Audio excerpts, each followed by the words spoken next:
Welcome to The Unlikely Executive, the podcast where passion meets purpose. Here we share stories of people who have transformed their lives and the world around them by following what truly drives them. I'm Barbara Carlisle, an executive coach and mentor for non-profits, and I help people who want to make a positive impact actually do it. Let's dive in.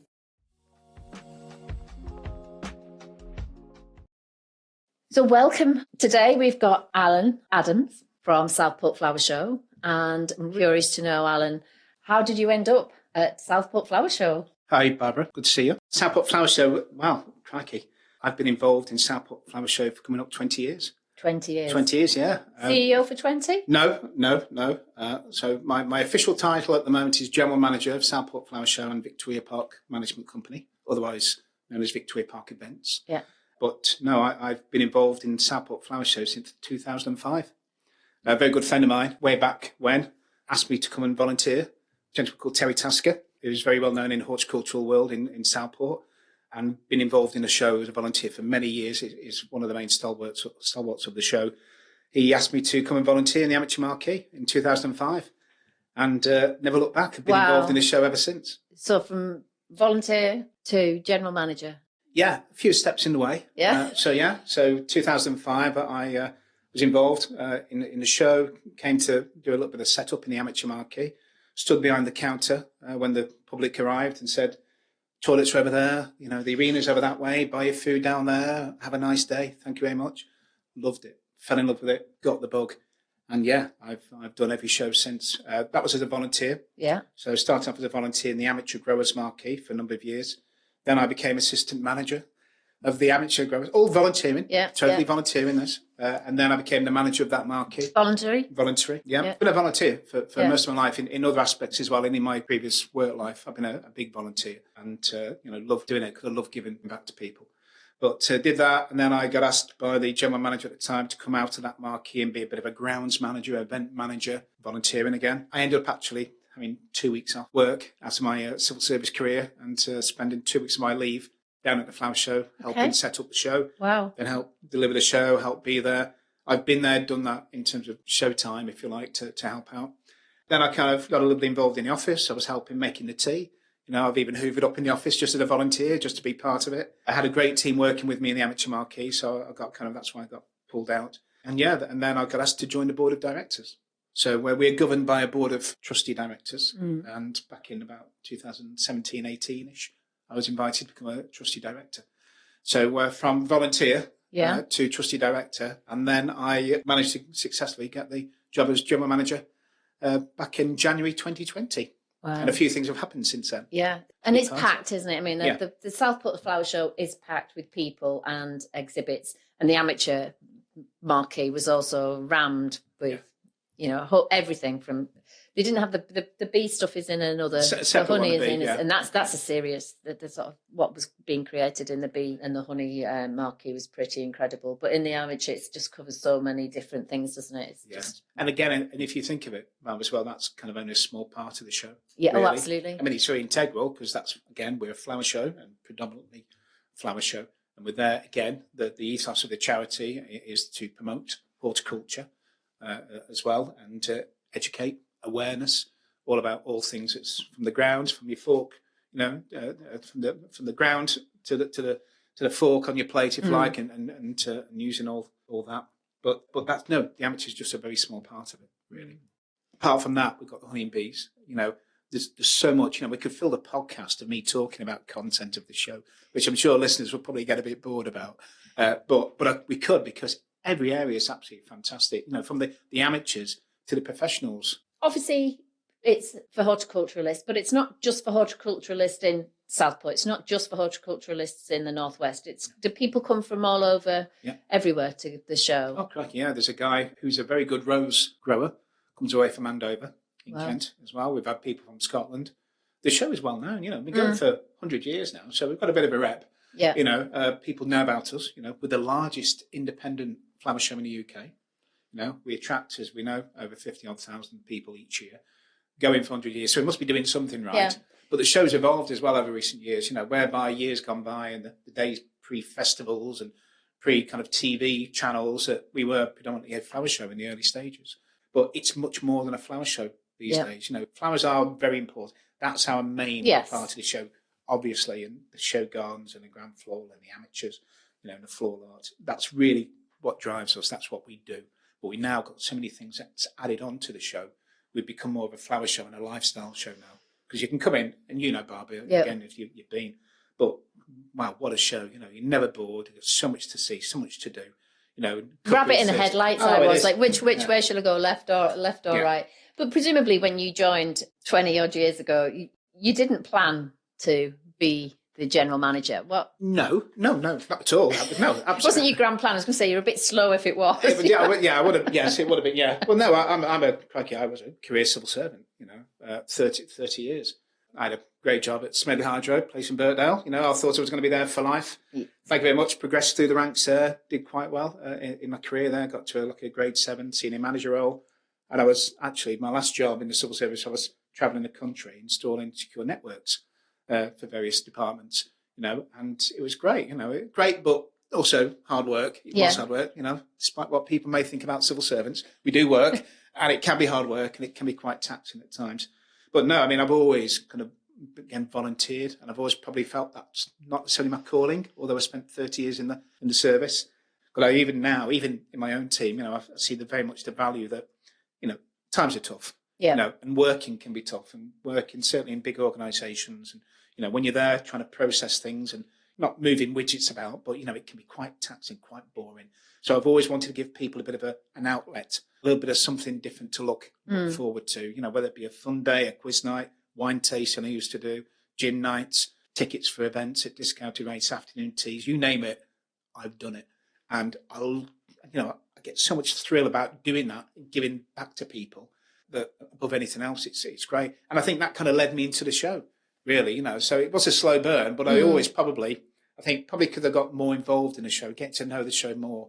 You learn a lot by going into the office and making a team cups of tea, you know, and hoovering up for them and just saying, everything okay? Do you need any help? Oh, yeah, can you do that? And I've learned, you know, it's been a slow burn, but I've learned about the show. And I think anybody who knows me and those involved in the show, certainly around Southport, you know, I probably had my eye on it for the last probably 2 or 3 years prior to taking over back in February 2020. So it's probably my calling, because it's not just about the show, it's about Victoria Park, which I know I'm going to talk about. But I always felt that the show can go to another higher level. You know, we can evolve the show, you know, testimony to all the great people who've looked after the show in the past and the board of directors who've supported everybody.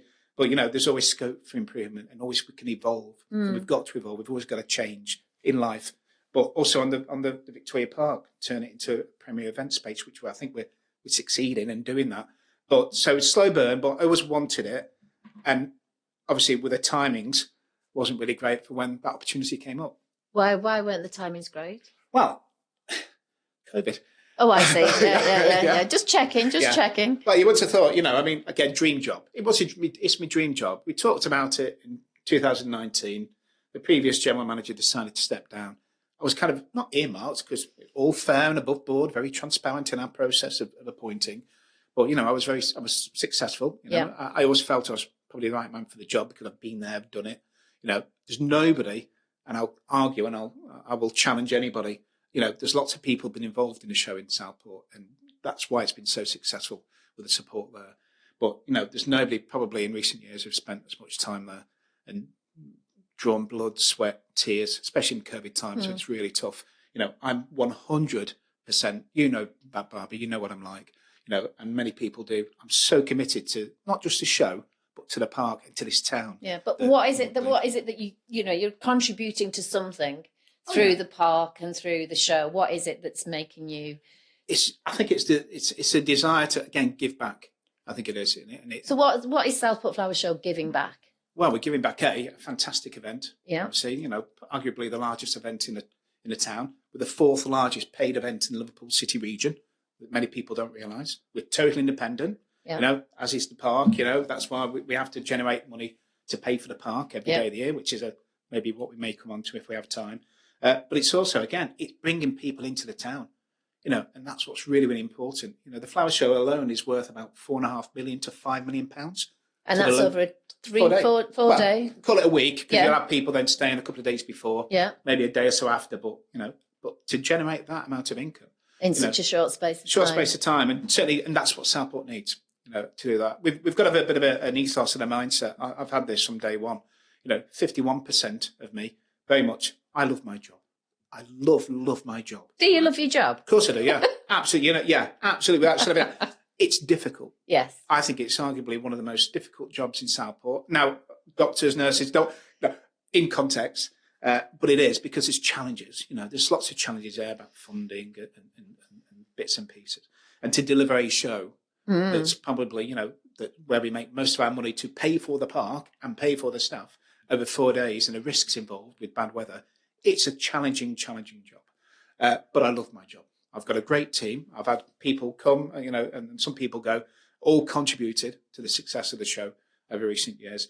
And I merely see myself, to be honest, as a bit of an orchestra, a conductor of an orchestra. Yeah. If I can make that analogy, that I'm there to just wave the baton because I'm working with the finest musicians around because they're the ones who are delivering. They're the ones performing.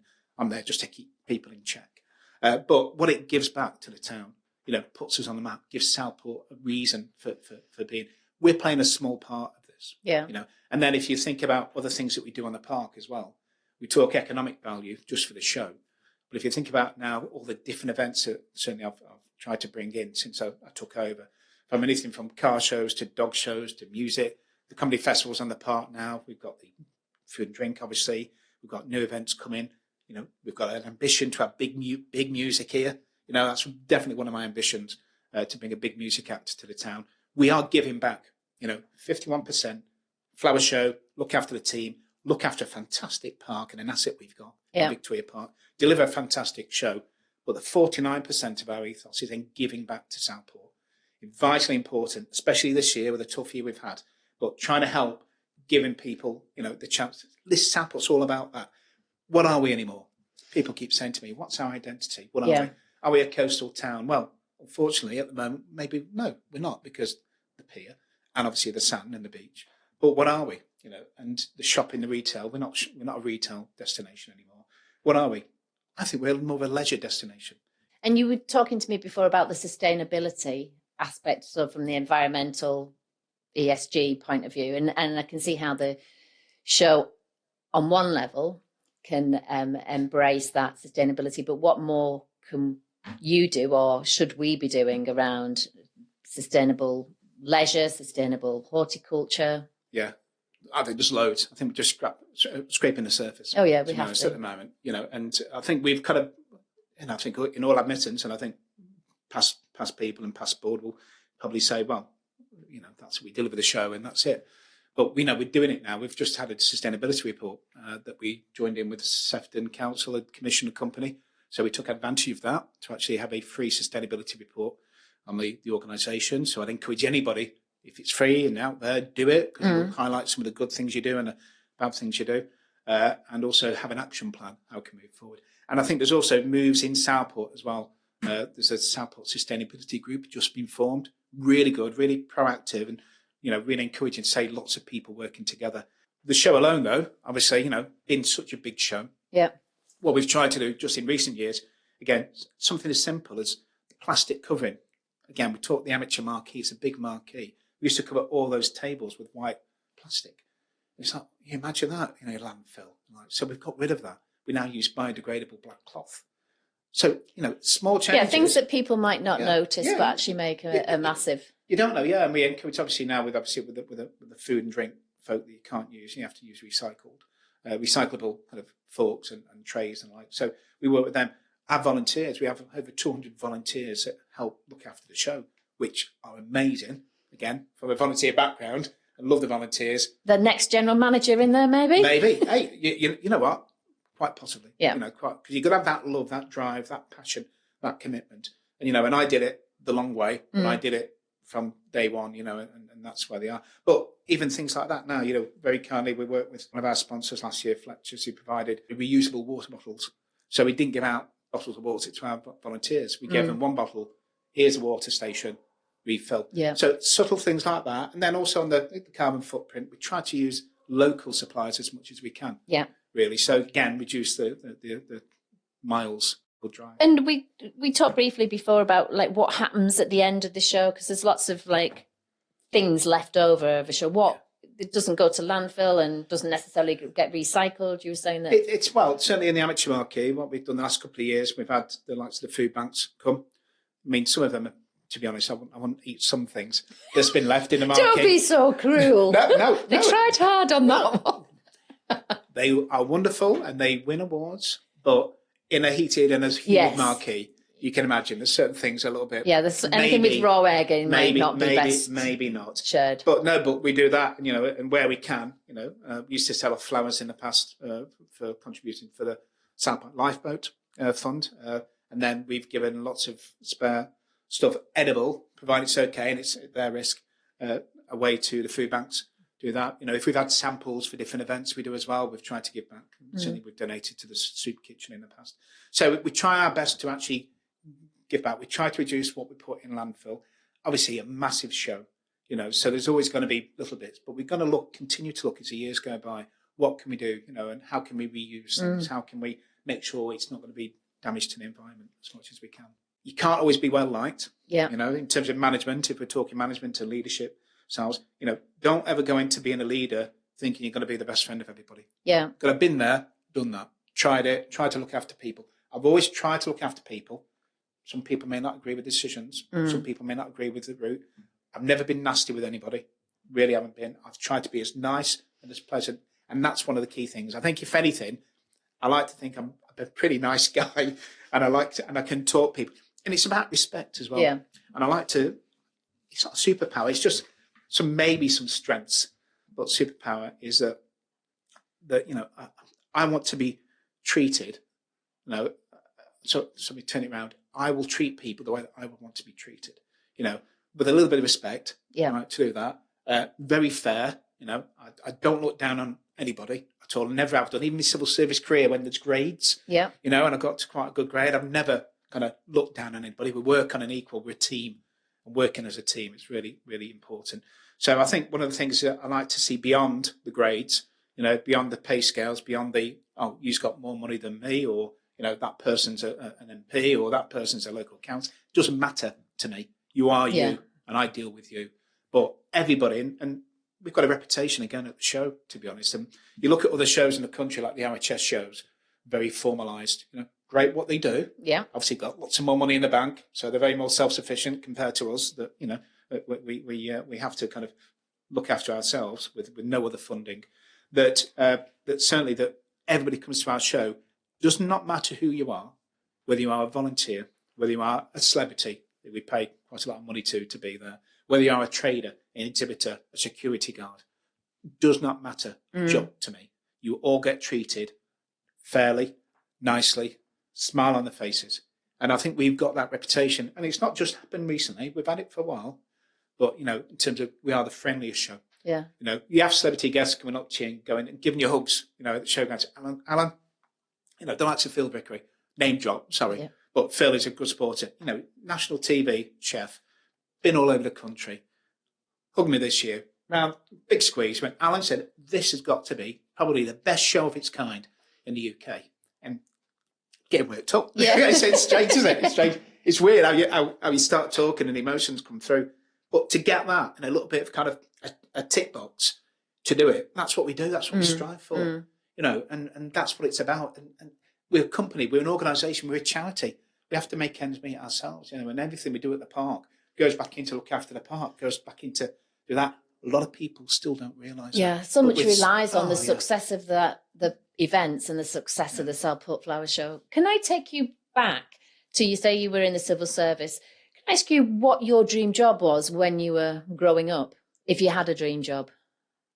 No, I didn't, to be honest. No, I can't say, I wasn't particularly great at school, some people might say now, I'm 54 now, I'm not great now, but academically, no, poor, to be honest. What I had, though, I think I inherited brains, if I've got any, from my mum, the gift of the gab from my dad. And Great combo. My dad's still knocking around in Southport. Some people know him. He's an ex-football referee and he plays bowls and he dances. And if you know him, I'm definitely my father's son. Yeah. Because I've got the gift of the gab. But I've always kind of applied myself, really. So I never had a dream job. I did a bit of work in a bakery. I always thought I could have been a chef, maybe, or cook. Not Still time. Still time, but no, I can't. No. Yeah. Crikey, I've seen some of the guys who are chefs, and I admire the chefs and some fantastic chefs in Southport, and restaurants. But no, not for me.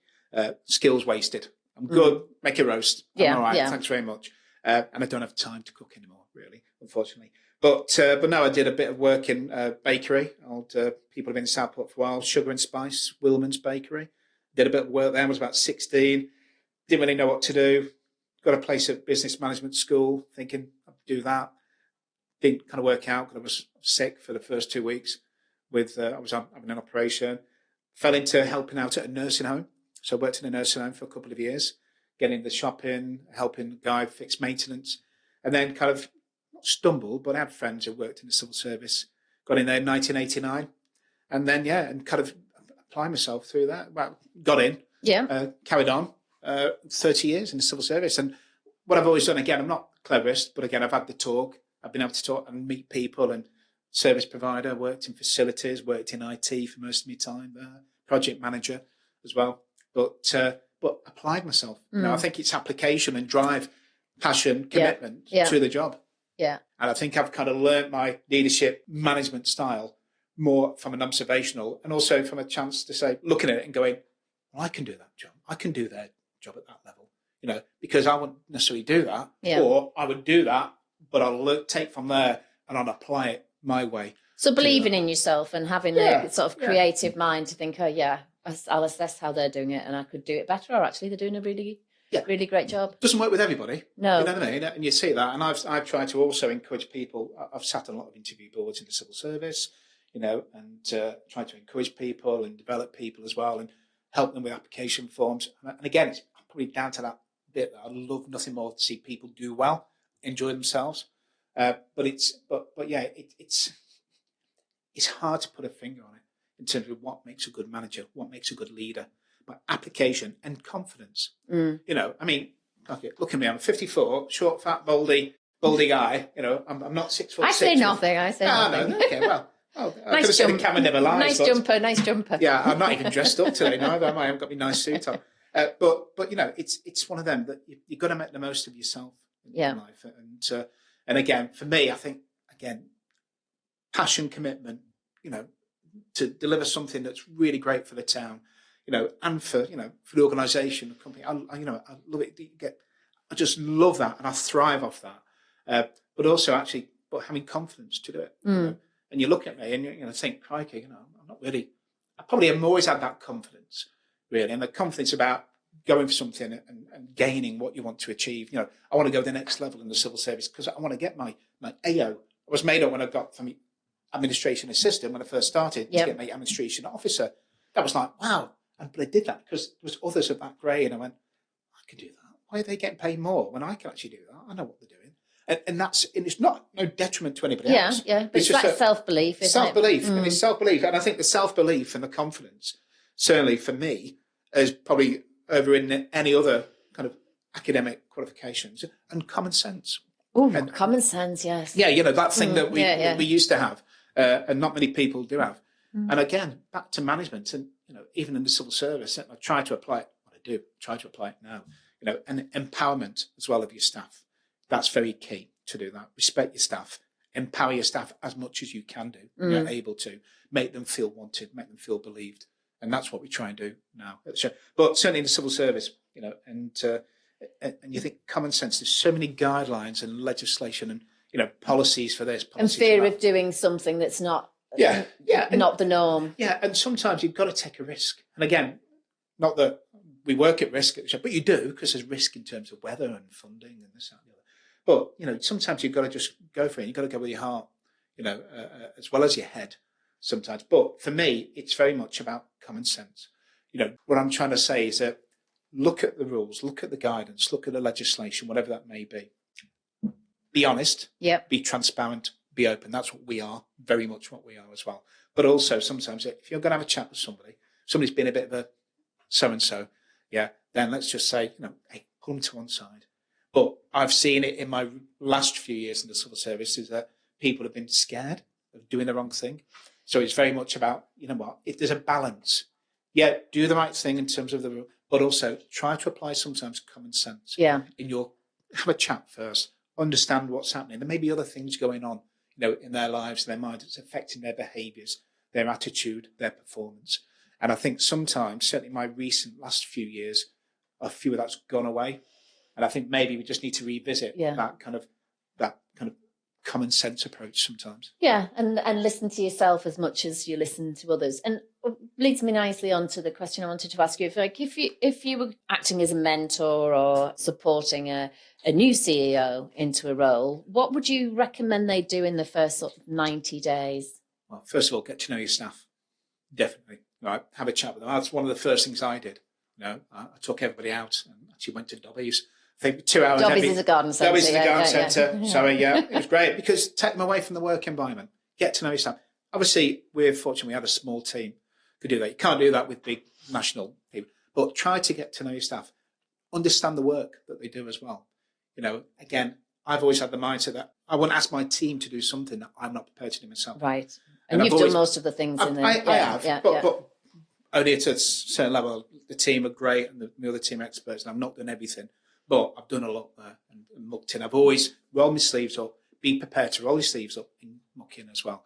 So for me, I think it's like knowing your staff, obviously knowing your products and your business as well, understanding the values and what the outputs are going to be. Do that, but certainly if you're working with a team of people, you've got to put the trust in the team. So the only way you're going to put the trust in the team is to understand the team, get to know them more. You can never be your best mate. No, we know that's that. a balance, isn't it? Yeah, there's a balance. You can't be everybody's friend being a manager. I've peed a few people off or Flower Show, not intentionally. You're there for business. You're there to deliver the business. But the objective, shared objective, what we're there to do, what we're there to achieve. But treat people the way you want to be treated, really. Thank you, Alan. And we're sadly out of time. I know we could talk for a lot longer. Just I've noticed or I've remembered that we've not actually said the dates of Southport Flower Show. When is Southport Flower Show on, and how might people find out more? Okay, so Southport Flower Show is the 14th to the 17th of August, 2025. Available from our website, all the tickets and all the information from southportflowershow.co.uk. If you want to know more about Victoria Park as well, because obviously we haven't really touched today on Victoria Park and all the other events. Fantastic public space, open space. Absolutely, and all the things that we want to do and the ambition we've got there in Victoria Park, to bring music and develop the park as a space, which we are doing already. That's victoriaparkevents.co.uk. And me, crikey, you can email me if you want to. It's alan@southportflowershow.co.uk. Happy for direct emails. That's fine. I'm on LinkedIn as well. And again, I'll reiterate the fact that my door's always open to anybody. If they want to know more about the show, more about me, if they want any help, guidance or advice, if you want to take any from me. On setting up a business? On setting up a charity? Well, the charity is quite a complicated thing, and you've really got to make sure you know what you're doing with that. And there's laws and legislation. If you are going to do that, make sure you get all the information to hand and don't go into it with your eyes closed. Go into it with your eyes open and make sure you tick all the boxes and do things properly is what we try to do. Yeah. Certainly here. You can contact me on LinkedIn, email, ring the office if you want to, and Flower Show office. Come and see me in my office on the park. Happy to do networking and meet up. We've got a lot to do. There's a lot there. We're very busy, but for things like this, where it's good for Southport to promote the show, to promote the charity, to help people develop, then by all means, get in touch.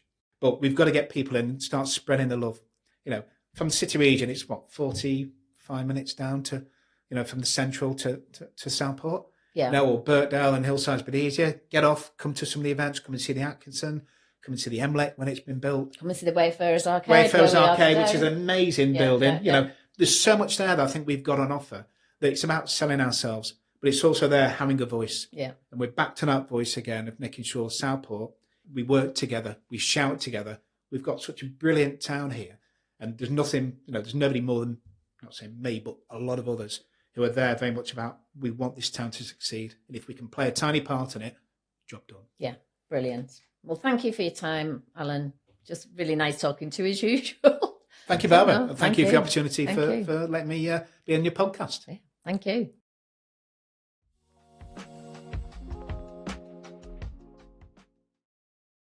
Thanks for tuning in to The Unlikely Executive. If today's conversation sparked a new idea, inspired a shift, or gave you the nudge to step into your purpose, embrace it and take action. Remember to like, share and subscribe so you don't miss opportunities that can transform the way you lead, work and live your life. I'm Barbara Carlisle, executive coach, mentor and trainer. You can find my details in the show notes, and I'd love to hear your thoughts about the show and about your own journey. Until next time, take that step to be more authentically you, live your purpose and enjoy making a positive impact.